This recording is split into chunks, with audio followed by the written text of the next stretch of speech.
Hello बच्चा party, welcome to you all in my YouTube channel Dharma education.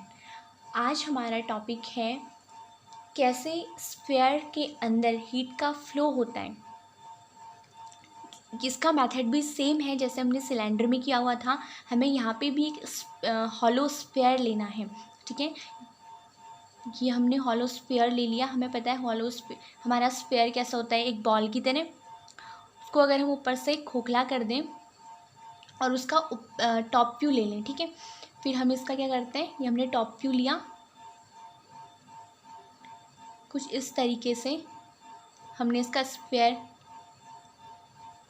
का top view लिया है, ठीक है। इसका इनर जो इनसाइड की रेडियस क्या हो जाएगी R1 और इसकी आउटसाइड रेडियस हमने R2 ले ली। सेम हम यहाँ पे टेम्परेचर जो लेते हैं T1 और टेम्परेचर यहाँ पे आउटर सरफेस पे T2 ले लेते हैं और हम मानेंगे कि T1 जो है हमारा T2 से बड़ा है। हीट का फ्लो हमारा इनसाइड टू आउटसाइड की तरफ को हो रहा है। फिर हमने कहा कि इसकी इस मटेरियल की थर्मल कंडक्टिविटी जो है वो K है। और फिर हम सेम जैसे हमने सिलेंडर के अंदर क्या किया था, एक सिलेंड्रिकल एलिमेंट लाके कंसेंट्रिक कर दिया था। सेम हम एक स्फेरिकल एलिमेंट लाके इसके अंदर कंसेंट्रिक कर देंगे तो ये कुछ इस तरीके से बनेगा। इस स्फेरिकल एलिमेंट की जो थिकनेस है वो हमने फिर से dr ले ली और उसकी जो रेडियस हमने ली वो हमने r ले ली, ठीक है।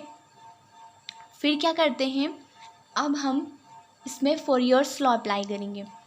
फोरियर्स लॉ क्या है, Q is equals to -KA/dt/dx। Same हम वैल्यूज़ पुट कर देंगे। Q हमारा सेम रहेगा, -K थर्मल कंडक्टिविटी सेम रहेगी। स्फीयर का एरिया क्या होता है, 4πr² होता है। 4πr² हम यहाँ पे पुट कर देते हैं। टेम्परेचर dt हम यहाँ पे ले लेते हैं और dx को हम क्या ले लेंगे, dr ले लेंगे।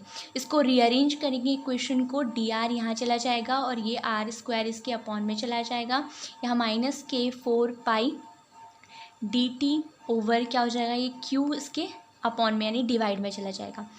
अब क्या करते हैं, क्योंकि हमारे दो चीज़ यहाँ पे वेरिएबल हैं, एक हमारा टेम्परेचर वेरी हो रहा है, एक हमारा रेडियस वेरी हो रही है, तो हम क्या करते हैं दोनों साइड इंटीग्रेशन ले लेंगे। इंटीग्रेशन करेंगे, दोनों साइड हमने इंटीग्रेट कर दिया। ये चीज़ हमारी कांस्टेंट है इसलिए बाहर आ गई। अब हम क्या करते हैं, लिमिट लेते हैं। हमें लिमिट क्या लेनी होगी, जब हमारा टेम्परेचर T1 था तो रेडियस हमारी R1 थी, है ना। जब हमारा टेम्परेचर T2 था रेडियस हमारी R2 हो गई। सेम वही लिमिट, टेम्परेचर T1 पे R1 रेडियस, टेम्परेचर T2 हुई तो रेडियस हमारी R2 हो गई। हम सेम लिमिट यहाँ पे पुट कर देते हैं तो इक्वेशन क्या बन जाएगी, R1 to R2 dr/r² is equals to -K 4π/Q T1 to T2 dt। Okay, अब हम क्या करते हैं, अब हम इसे इंटीग्रेट करेंगे। 1/r² का इंटीग्रेशन क्या होता है, 1/r² का इंटीग्रेशन क्या होता है, इसका जब हम इंटीग्रेशन करेंगे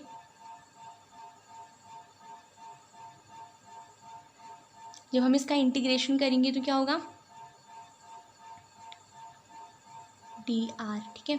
जब हम इसका इंटीग्रेशन करेंगे तो ये क्या बन जाएगा, r - 2dr, यही तो बनेगा ना। यानी कि ये ऐसे बनेगा ना, x⁻⁻2 यानी कि x⁻n dx। जब इसका इंटीग्रेशन होता है तो क्या होता है, x⁻n+1/n+1, यही होता है इसका इंटीग्रेशन। तो यही वैल्यू हम यहाँ पे पुट करेंगे तो क्या हो जाएगा,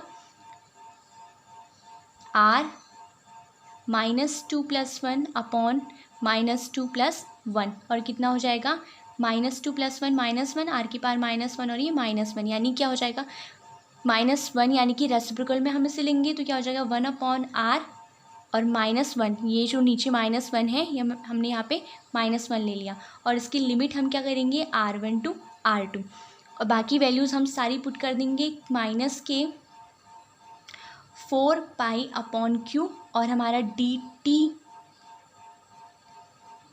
का इंटीग्रेशन क्या हो जाएगा, t और लिमिट हम क्या लेंगे, T1 to T2। ओके, अब हम क्या करते हैं, R1 R2 लिमिट एक बार इसमें प्लस एक बार माइनस कर देंगे तो क्या हो जाएगा, ये हो जाएगा 1/R2, यहाँ पे माइनस आएगा, -1/R2 -1 क्या हो जाएगा, R1, ये माइनस बाहर ले लेंगे और ये प्लस का आएगा, ये माइनस का आएगा, ठीक है। ऐसे हमारा ये बन जाएगा। फिर क्या होगा, is equals to minus K4π/Q। जब हम इसे लिमिट लेंगे, लिमिट एक बार प्लस एक बार माइनस किया तो ये T1 माइनस T2 बन गया।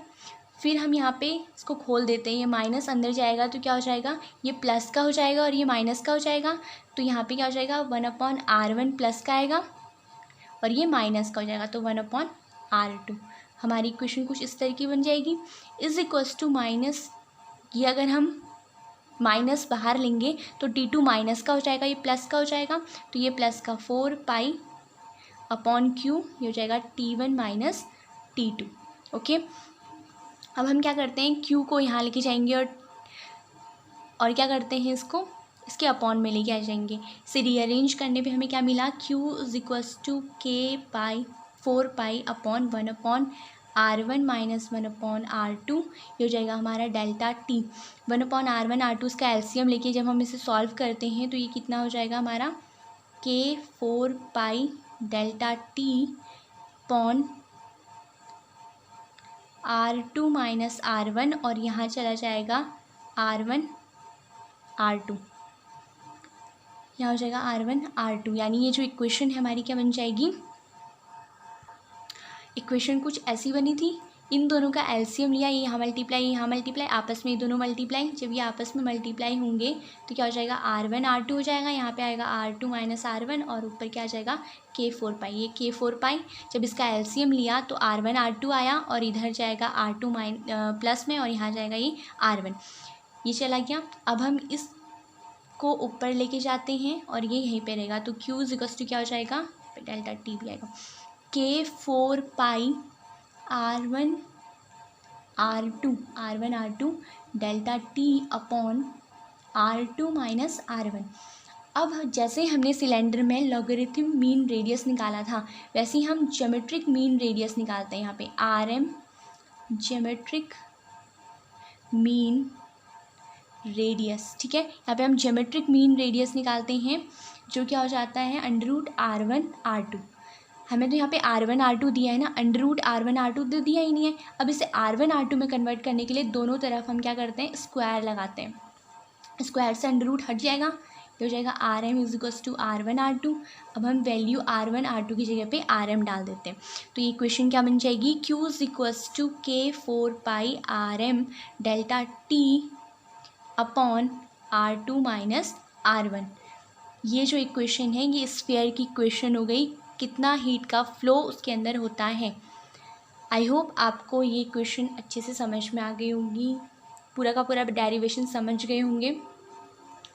ये था हमारा इस चैप्टर का last theoretical part according to me. अगर आपके अकॉर्डिंग कुछ इसमें बचा हुआ है तो प्लीज़ मुझे कमेंट कर दीजिए, मैं उसे करवा दूँगी।